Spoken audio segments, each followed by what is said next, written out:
امریکہ میں regime change operation کیا گیا تھا. جب جو بائیڈن کو اقتدار ملا تو ڈونلڈ ٹرمپ اور ان کے تمام ساتھی یہ سمجھتے ہیں کہ امریکن اسٹیبلشمنٹ نے اس وقت دھاندلی کی تھی اور اس دھاندلی کے نتیجے میں انہوں نے جو بائیڈن کو زبردستی اقتدار دلوایا تھا. حالانکہ ڈونلڈ ٹرمپ وہ الیکشن جیت گیا تھا. یہ ان کا سوچنا ہے ڈونلڈ ٹرمپ کا اور ان کے ساتھیوں کا. اب وہ نفرت کرتے ہیں جو بائیڈن سے اور وہ یہ سمجھتے ہیں کہ جو بائیڈن نے ان کا حق کھایا تھا تو وہ کسی چیز کے اندر بھی رعایت نہیں کریں گے جو بائیڈن کے ساتھ یا ان کی انتظامیہ کے ساتھ. اب یہ 2020 کا اگر آپ احسن اقبال کا ٹویٹ دیکھیں جب ڈونلڈ ٹرمپ الیکشن ہارا تھا تو واشنگٹن پوسٹ نے لکھا تھا کہ ٹرمپ کی ڈیفیٹ ہو گئی ہے اور یعنی اس میں پیغام ہے جی یہ دنیا کے جو ڈکٹیٹرز ہیں ان کے لیے اور یہ وہ اس طرح کر کے لکھا ہوا تھا. اب اس میں احسن اقبال نے واشنگٹن پوسٹ کی خبر کو ری پوسٹ کیا. اس دور میں یہ ری ٹویٹ ہوتی تھی کیونکہ اس کو ٹویٹر کہتے تھے. تو احسن اقبال نے اس کو ری ٹویٹ کیا اور انہوں نے کہا کہ we have won in Pakistan too. ہمارے پاس ایک یہاں پاکستان میں بھی ہے. ہی will be shown away out سون انشاءاللہ. اور جلد اس کو بھی باہر کا رستہ دکھا دیا جائے گا. یعنی ڈونلڈ ٹرمپ کو وہاں امریکن اسٹیبلشمنٹ نے نکالا اور واشنگٹن پوسٹ نے اس کو ایک کامیابی کے طور پہ لکھا اور اس کے اوپر اس کو ٹویٹ کرتے ہوئے احسن اقبال نے لکھا کہ ہمارے یہاں پہ بھی ایک ٹرمپ ہے عمران خان کا ذکر کرتے ہوئے اور انہوں نے کہا اس کو بھی ہم جلد نکال دیں گے. یہ بات ہے سن 2020 کی. اور اس ٹویٹ کو جو احسن اقبال کا تھا اسے امریکن ایمبیسی جو اسلام آباد کی ہے اس نے ری ٹویٹ کر دیا تھا. اور بعد میں جب اس وقت کی حکومت عمران خان تب حکومت میں تھے اور جب عمران خان کی حکومت نے اس معاملے کو اٹھایا تو انہوں نے کہا نہیں یہ ہمارا کوئی پرابلم ٹیکنیکل آ گیا تھا یا کسی نے ہیک کر لیا تھا. لیکن اس کے اوپر آج تک کوئی تحقیقات نہیں ہوئی. اس کے اوپر آج تک کوئی جواب نہیں دیا گیا. مزے کی بات یہ ہے کہ جو ٹویٹر کا مالک ہے وہ ہے ایلن مسک. وہ اب ٹرمپ کی ٹیم کا حصہ ہے. وہ 5 منٹ کے اندر انکوائری کر کے بتا دے گا کہ اس رات امریکن ایمبیسی جو پاکستان اسلام آباد میں ہے اس کا ٹویٹر اکاؤنٹ ہیک ہوا تھا یا نہیں ہوا تھا. یعنی اس ٹویٹر اکاؤنٹ کو چوری کر لیا گیا تھا یا نہیں کیا گیا تھا یا یہ ٹویٹ انہوں نے اپنی مرضی سے کیا اور مرضی کرنے کے بعد میں ڈیلیٹ کر دیا اور یہ کہہ دیا کہ جناب وہ غلطی سے ہو گیا تھا یا کوئی ہیک ہو گیا تھا. یہ ساری بات جو ہے وہ 5 منٹ کے اندر بتا دے گا. جو ایلن مسک ہے وہ حقائق سامنے لے آئے گا کیونکہ وہ مالک ہے اس ایپلیکیشن کا ٹویٹر کا. تو اب یہ معاملہ بھی گلے پڑ گیا اور ایون یہ گلے پڑ گیا امریکن ایمبیسی اسلام آباد کے جو اس وقت کا عملہ تھا کیونکہ عمران خان صاحب کی حکومت کو تبدیل کیا جانا تھا. 2020 میں بہت غصے میں تھے امریکنز بھی اور پی ڈی ایم کی سرکار بھی اور پاکستان کی اسٹیبلشمنٹ بھی اور 2021 تک وہ کر نہیں پائے. پھر 2022 میں انہوں نے رجیم چینج آپریشن اپنا مکمل کر لیا. تو یہ بالکل 2020 کے اختتام کی بات ہے جب ڈونلڈ ٹرمپ کو الیکشن ہرا دیا گیا تھا اور نومبر میں جو بائیڈن کی جیت کو اناؤنس کر دیا گیا تھا. 2020 کا دسمبر ہے غالباً نومبر کی بات ہے یہ. تو اس میں احسن اقبال کے ٹویٹ کو امریکن ایمبیسی نے ری ٹویٹ کیا تھا. یہ معاملہ اٹھا لیا رچرڈ گرینل نے. اس نے کہا یہ جو ٹویٹ ہوئی ہے ری ٹویٹ یہ کب کا واقعہ ہے. تو پھر اس کے اوپر جو ہے پاکستانی اوورسیز نے اس کو پوری تفصیلات بھجوائی اور جو پاکستانی اکاؤنٹ ہے سوشل میڈیا کے انہوں نے بھی. تو اس کے اوپر اس نے رد عمل دیا اور امریکنز کا جو آنے والی حکومت ہے ان کا رد عمل آ رہا ہے. تو اسلام آباد میں جو امریکن ایمبیسی ہے اس کے جو عہدے داران ہیں جو اس وقت موجود تھے ان کے لیے بھی مشکلات پیدا ہو رہی ہیں. مجھے ایسا لگتا ہے کہ جو آنے والی امریکی حکومت ہے وہ اس سارے معاملے کی ایک انکوائری کروائے گی اور اس کی انکوائری کروا کے وہ پتہ کروائیں گے کہ پاکستان میں رجیم چینج آپریشن کیسے ہوا. کیونکہ پاکستان تحریک انصاف کلیئرلی بتا چکی ہے کہ ان کو مختلف ایمبیسیوں میں بلایا جاتا تھا اور بلا کر تحریک انصاف کے اراکین اسمبلی کو یہ کہا جاتا تھا کہ آپ عمران خان کا ساتھ چھوڑ کے ایک نیا گروپ بنا لیں اور انہیں ترغیب دی جاتی تھی کہ عمران خان سے اپنے آپ کو ڈسٹنس کر لیں. لیکن زیادہ تر لوگوں نے نہیں کیا, کچھ لوگوں نے کر لیا. عاطف خان نے اور کچھ اور لوگوں نے آ کر بتایا بھی. پھر پاکستان میں صحافت کے کچھ بڑے نام ہیں ان کو بلایا گیا اور ان کے ساتھ بلا کر بھی ملاقاتیں کی گئیں اور وہ جو ملاقاتیں تھیں وہ ان ایمبیسیوں کے اندر ہوئیں اور ان کے نتیجے میں وہ صحافی پوری طرح سے دشمن بن گئے پاکستان تحریک انصاف کے. تو کیا واقعی پاکستان تحریک انصاف کا جو رجیم چینج آپریشن ہوا تھا عمران خان صاحب کی حکومت ختم کی گئی تھی اس کے اندر امریکن ایمبیسی کا یا باقی جو وہاں پہ انفلوئنس تھا باقی ایمبیسیوں کا امریکہ کے جو اتحادی ہیں ان کا ایک رول تھا؟ اس کے اوپر اگر تحقیقات کی گئیں اور اس معاملے کے اوپر اگر ڈونلڈ ٹرمپ کی آنے والی حکومت نے پوری انویسٹیگیشنز کروائیں تو رجیم چینج آپریشن کا پورا پول کھل جائے گا اور پاکستان کی بدترین بدنامی ہو جائے گی. اسپیشلی پاکستان کی جو اسٹیبلشمنٹ ہے اس کے لیے بڑی ایک آکورڈ سچویشن ہو جائے گی کہ انہوں نے امریکنز کے کہنے کے اوپر پاکستان میں حکومت گرائی, اور اس میں عمران خان صاحب ایک بہت بڑے بینیفیشری بن جائیں گے. وہ یہ کہیں گے میں پہلے سے آپ کو بتاتا رہا ہوں کہ میری حکومت انہوں نے گرائی ہے اور میں پہلے دن سے یہ کہہ رہا تھا, اور عمران خان صاحب پھر اس میں سرخرو ہو جائیں گے. اب معاملہ یہ ہے کہ اس سے بچنا کیسے؟ اس سے بچنے کا جو واحد طریقہ یہ ہے کہ عمران خان صاحب باہر آ جائیں, اور اس سے پہلے کہ یہ ساری چیزیں ہوں عمران خان صاحب کو رہا کر دیا جائے اور پاکستان کو ایک نئے الیکشن کی طرف بڑھا دیا جائے. اب اس ماحول کے اندر میں اس سے پہلے آپ کو کچھ اور بتاؤں, میں یہ بتا دیتا ہوں کہ عمران خان صاحب کو ایک نئی پیشکش آئی ہے اور ایک فیصلہ محفوظ کیا گیا عمران خان صاحب کے خلاف.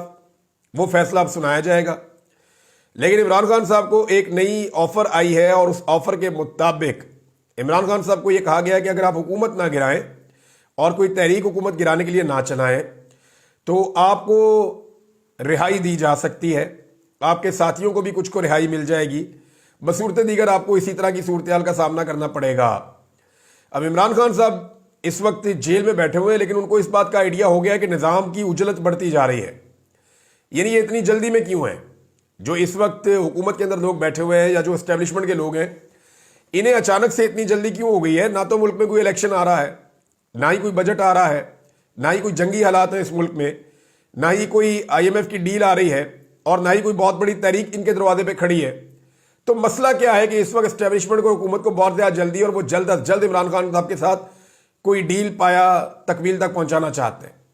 عمران خان صاحب کو جیل میں بیٹھ کر اس بات کا آئیڈیا ہے کہ اوورسیز پاکستانیوں کے ذریعے سے, سوشل میڈیا کے ذریعے سے یہ معاملہ ایک عالمی مسئلہ بن گیا ہے اور پوری دنیا اس کے اوپر بول رہی ہے, جبکہ امریکہ میں نئی آنے والی حکومت اور اس کے عہدیدار جو ہے وہ کھل کر اس پر بات کر رہے ہیں, اور یہ دباؤ پاکستان کے اندر بڑھتا جا رہا ہے. پاکستان کے جو پاور کوریڈورز ہیں وہ اس کو محسوس کر رہے ہیں. تو ایسے میں عمران خان صاحب کوئی جلد بازی کا مظاہرہ نہیں کر رہے, وہ اپنے اصولوں پر سمجھوتا کرنے سے ایک مرتبہ پھر انکار کر چکے ہیں. تو اب تک کی صورتحال یہ ہے کہ حکومت چاہتی ہے کہ عمران خان صاحب سرنڈر کریں, ڈیل کریں, اور یہی بات پاکستان کی اسٹیبلشمنٹ چاہتی ہے, لیکن عمران خان صاحب اس پر مان نہیں رہے. ایک چیز اور ہے جو بڑا فائدہ ہو گیا پاکستان تحریک انصاف کا, کہ ڈونلڈ ٹرمپ جب صدر بن جاتا ہے امریکہ کا تو اس تک ایکسیس کرنا تھوڑا مشکل ہوتا, اس تک اپنی باتیں پہنچانا مشکل ہوتا, کیونکہ پورے پروٹوکولز ہیں جن کو فالو کرنا پڑتا ہے. لیکن یہاں پاکستان تحریک انصاف کا ایک بڑا فائدہ کر دیا ہے موجودہ پاکستانی حکومت نے اور ان کے سہولتکاروں نے مل کر. یہ جو انہوں نے کمپین چلائی ڈونلڈ ٹرمپ کے ساتھیوں کے خلاف, اس کی وجہ سے ایک بڑا فائدہ یہ کر دیا ہے کہ پہلے پاکستانیوں کو ٹرمپ تک معاملات یا معلومات پہنچانے میں دقت آنی تھی, لیکن اب کسی دشواری کا سامنا نہیں کرنا پڑے گا. بلکہ اب صورتحال یہ ہے کہ ڈونلڈ ٹرمپ کی اپنی ٹیم کے چند ایسے لوگ ہیں جن میں خاص آدمی جو ہے وہ رچرڈ گرینل ہے. اب یہ سارے لوگ معاملات کی تہہ تک پہنچ چکے ہیں اور انہیں یہ بھی اندازہ ہو گیا ہے کہ پاکستانی اور پاکستانیوں کی اکثریت کیا چاہتی ہے. تو یہ ایک بڑی آسانی پیدا کر دی گئی ہے موجودہ پاکستانی حکومت کی جانب سے پاکستان تحریک انصاف کے لیے. ایک چیز ناظرین اس پہ اور ہے, اور وہ یہ ہے کہ اگر آپ رچرڈ گرینل کو سنیں اور اس کے انٹرویوز سنیں, تو میں اس کا ایک انٹرویو سن رہا تھا تو وہ یہ کہتا ہے کہ امریکہ کو اپنی خارجہ پالیسی کے اندر بہت سختی لے کر آنی چاہیے اگر دنیا کو جنگوں سے بچانا ہے تو. اور بائیڈن انتظامیہ وہ یہ کہتا ہے کہ ہمارا مذاق اڑاتی تھی کہ ہم اپنے دوستوں کے ساتھ اس طرح سے بات کیوں کرتے ہیں سختی سے, تو ہم تو ایسے ہی بات کریں گے, ہم دنیا کو جنگوں سے بچانا چاہتے ہیں. یہ اس قسم کی چیزیں جب میں سنتا ہوں نا تو مجھے آئیڈیا ہو جاتا ہے کہ یہ جو ڈونلڈ ٹرمپ کی ٹیم ہے اس کی دو تین چیزیں بڑی کلیئر ہیں. یہ دنیا کے ساتھ جب ڈیل کریں گے تو بڑا اسٹریٹ فارورڈ ڈیل کریں گے, بلیک اینڈ وائٹ کے اندر کریں گے. نمبر دو, یہ اینٹی اسٹیبلشمنٹ ہے, یہ ڈیپ اسٹیٹ ایکٹرز کے خلاف ہیں جو پیچھے سے رہ کے خفیہ ہاتھوں سے حکومتیں تبدیل کرتے ہیں. یہ عوامی رائے کا احترام چاہیں گے پوری دنیا کے اندر, اور پاکستان جو ہے وہ ان کے ٹارگٹس کے اندر سے ایک ٹارگٹ ہوگا. ایک اور ہاؤس آف ریپرزنٹیٹیو کی ممبر ہیں امریکن ایلیسا سلاٹکم, انہوں نے بھی ایک ٹویٹ لکھا ہے کہ مشیگن میں یہ بتا رہی ہیں کہ بہت بڑی پاکستان امریکنز کی کمیونٹی ہے اور میں ان سے لگاتار سن رہی ہوں ان کے کنسرنز جو انہیں ہیں, جو کچھ پاکستان میں مظاہرین کے ساتھ کیا گیا, خاص طور پہ جو ایک ڈیڈلی انسیڈنٹ تھا پاکستان میں ہوا, اس کا انہوں نے ذکر کیا. اور ساتھ ہی انہوں نے کہا کہ Pakistani authorities must protect citizens, Pakistan کے اندر شہریوں کا تحفظ ضرور ہونا چاہیے. اور آزادی اظہار رائے ہونا چاہیے اور احتجاج کرنے کی آزادی ہونی چاہیے اور دیگر چیزیں انہوں نے لکھی ہیں. اس کو بھی رچرڈ گرینل نے ری ٹویٹ کرتے ہوئے اس کے اوپر لکھا اینڈ فری عمران خان, اور ساتھ ہی ساتھ جو ہے وہ عمران خان کو بھی فری کر دینا چاہیے. اب ناظرین, جو نئے بندے پھنس گئے ہیں نا اس سارے معاملے میں, جن کے ٹویٹس امریکہ کی آنے والی حکومت کے سامنے ہیں یا جن کے بیانات, اس میں مریم نواز ہے, احسن اقبال ہے, بلاول ہے اور دیگر کچھ لوگ ہیں, ایون امریکہ کی ایمبیسی بھی ہے. تو آنے والے دنوں میں بڑا تماشا لگنے والا ہے. اس سے پہلے کہ کوئی اور آپ کا گند صاف کرے, پاکستان کو چاہیے اپنے اندر کا گند خود ہی صاف کرے. کیسے پاکستان میں حکومتیں گرائی گئیں, کیسے پاکستان میں حکومتیں بنائی گئیں, اس کے اوپر باقاعدہ ایک کمیشن بنا دیا جائے اور پتہ کیا جائے کہ ماضی میں کب کب حکومتیں گریں اور کب کب حکومتیں بنائی گئیں اور ان کے لیے کون کون رسپانسبل تھا اور کس طریقے سے پاکستان کی ملٹری اسٹیبلشمنٹ نے ان ساری چیزوں کے اندر کردار ادا کیا ہے. ایک دن تو ہمیں یہ گند صاف کرنا پڑے گا. اگر ہم نہیں کریں گے تو باہر سے اگر کوئی صاف کرے گا, اور اگر وہ صاف کرے گا تو ساری دنیا ہمارا گند دیکھے گی بھی. ناظرین, پاکستان تحریک انصاف نے ایک دفعہ پھر ثبوت دیا ہے کہ وہ پاکستان کی سب سے بڑی سیاسی جماعت ہے. لوگوں کے دلوں کی نہ صرف وہ دھڑکن ہے بلکہ وہ پاکستان کے مفادات کے لیے بھی صف اول میں کھڑے ہیں. یہاں پاکستان تحریک انصاف پر جو لگنے والی پابندیاں ہیں ان کی اب تک شدید ترین مخالفت جس سیاسی جماعت نے کی ہے وہ پاکستان تحریک انصاف ہے. دیکھیں, امریکہ نے پابندیاں لگائیں. اس وقت سب یہ سمجھتے ہیں کہ پاکستان تحریک انصاف کو امریکہ سے امید ہے کہ وہ عمران خان کو جیل سے نکلوائیں گے. لیکن آپ مزے کی بات دیکھیں کہ اسی امریکہ کی لگنے والی پابندیوں پہ سب سے زوردار آواز بھی پاکستان تحریک انصاف نے اٹھائی ہے. حتیٰ کہ عمران خان کے خلاف جو جیل میں بیٹھا ہوا ہے, سینکڑوں پریس کانفرنس کرنے والے سیاستدانوں نے اب تک امریکی پابندیوں کے خلاف ایک بھی پریس کانفرنس نہیں کی. حتیٰ کہ وہ یہ الزامات بھی عمران خان پہ لگا رہے ہیں, جبکہ عمران خان صاحب کی پارٹی اس کی مذمت کر رہی ہے اور خود ان کے اندر امریکہ کی مذمت کرنے کی بھی جرت نہیں ہے.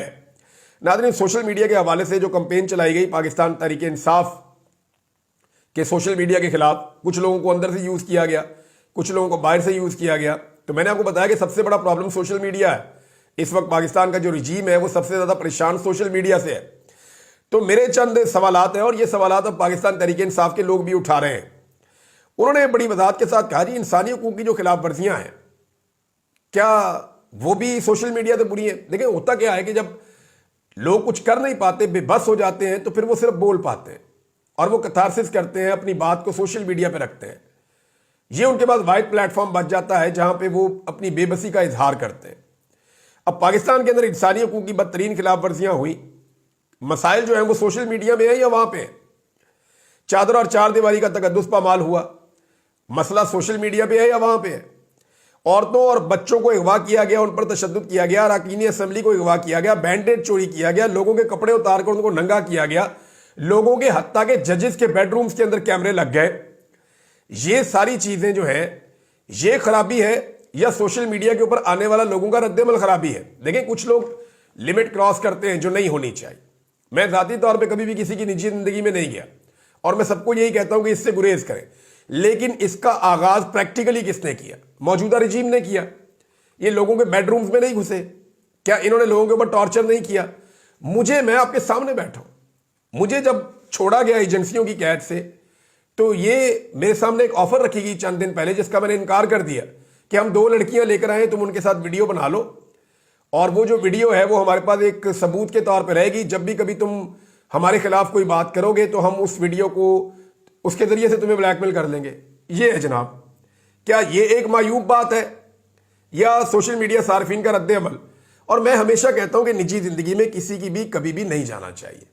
میں ہمیشہ اس بات کو زور دے کر کہتا ہوں, لیکن اس کے باوجود میرا یہ ماننا ہے کہ پریکٹیکلی اس پاکستان کے اندر عوام کو, لوگوں کو ننگا کیا گیا ہے, لوگوں کو ٹارچر کیا گیا, ان کے ساتھ ظلم اور زیادتی کی گئی ہے. ان کی چادر اور چار دیواری کا تقدس ہی نہیں رہا, خواتین کو اور بچوں کو اغوا کیا گیا ہے. تو یہاں پہ جو لوگ اٹھ کے اچانک سے سوشل میڈیا پہ اٹیک کر دیتے ہیں, وہ چند لوگوں کو تو مینشن کر سکتے ہیں کہ یہ بندہ خرابہ کر رہا ہے یا یہ بندہ خرابہ کر رہا ہے, لیکن وہ پورے سوشل میڈیا کو گالی نہیں دے سکتے. ایکچولی وہ ایک ری ایکشن ہے, ایک ایکشن کا. میرے خیال میں اس ایکشن کو روکنے کی ضرورت ہے. اب تک کے لیے اتنے, اپنا خیال رکھیے گا, اپنے چینل کا بھی. اللہ حافظ.